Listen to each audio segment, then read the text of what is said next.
વડિયાના in charge મામલતદારનો ખનિજ માફિયાઓ સામે સપાટો. માતેલા સાણની જેમ પસાર થતા બિનઅધિકૃત ભરેલા ખનિજ ભરેલા ડમ્પરો સામે વડિયા મામલતદારે કરી છે કાર્યવાહી. રોયલ્ટી પાસ વગર બિનઅધિકૃત રેતી ભરેલા ખનિજના ડમ્પરની સામે વડિયા મામલતદારની લાલ આંખ.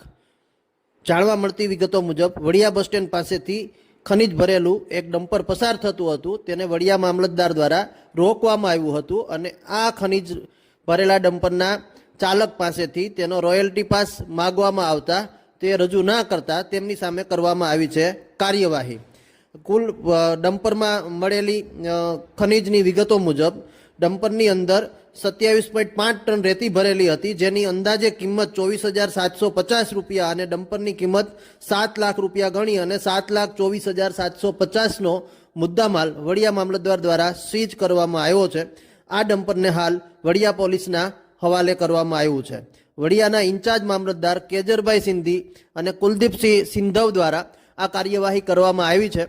ઇન્ચાર્જ મામલતદારની કાર્યવાહીથી વડિયા વિસ્તારમાંથી પસાર થતા ખરીદના ડમ્પર ચાલકો ઉપર લાલ આંખ કરતા ડમ્પર ચાલકોમાં ફફડાટ જોવા મળી રહ્યો છે. ખનિજ માફિયાઓ સામે વડિયા મામલતદારની લાલ આંખ.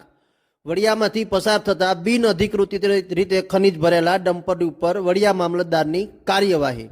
7,24,750 રૂપિયાનો બિનઅધિકૃત ખનિજનો જથ્થા સહિતનો મુદ્દા માલ વડિયા મામલતદારે સીઝ કર્યો છે.